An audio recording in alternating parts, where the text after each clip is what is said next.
بسم اللہ الرحمن الرحیم۔ لوگوں کی آپ سے توقعات کی کوئی انتہا نہیں ہوتی۔ ایک رات کا ذکر ہے، دکاندار دکان بند کرنے ہی والا تھا کہ ایک کتا دکان میں گھس آیا۔ اس کے منہ میں ایک تھیلا دبا ہوا تھا۔ اس نے وہ تھیلا دکاندار کی جانب بڑھایا۔ دکاندار سمجھ گیا کہ وہ اسے کیا سمجھانے کی کوشش کر رہا ہے۔ دکاندار نے تھیلا کھولا تو تھیلے میں خریدی جانے والی اشیاء کی لسٹ اور رقم موجود تھی۔ دکاندار نے پیسے لیے اور مطلوبہ سامان تھیلے میں رکھ دیا۔ کتے نے فوراً سامان کا تھیلا اٹھایا اور چلا گیا۔ دکاندار کتے کے افعال سے بہت حیران ہوا اور یہ جاننے کے لیے کہ اس کا مالک کون ہے، اس نے کتے کا پیچھا کرنے کی ٹھانی۔ کتا بس اسٹاپ پر پہنچا اور بس کی آمد کا انتظار کرنے لگا۔ کچھ دیر بعد ایک بس آئی اور کتا بس میں چڑھ گیا۔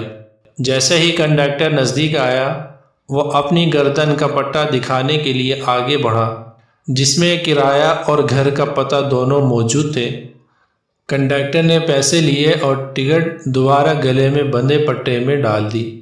جب وہ منزل پر پہنچا تو کتا سامنے کے دروازے کی طرف گیا اور اپنی دم ہلا کر اشارہ کیا کہ وہ نیچے اترنا چاہتا ہے۔ بس جیسے ہی رکی وہ نیچے اتر گیا۔ دکاندار ابھی تک اس کا پیچھا کر رہا تھا۔ کتے نے ٹانگوں سے گھر کا دروازہ کھٹکھٹایا۔ اس کا مالک باہر نکلا اور اسے لاٹھی سے بری طرح مارنے لگا۔ حیران و پریشان ہو کر دکاندار نے اس سے پوچھا کہ تم کتے کو کیوں مار رہے ہو؟ جس پر مالک نے جواب دیا، اس نے میری نیند میں خلل ڈالا ہے، میری نیند خراب کر دی ہے۔ یہ چابیاں اپنے ساتھ بھی تو لے جا سکتا تھا۔ تو دوستو، یہی زندگی کی سچائی ہے۔ لوگوں کی آپ سے توقعات کی کوئی انتہا نہیں ہے۔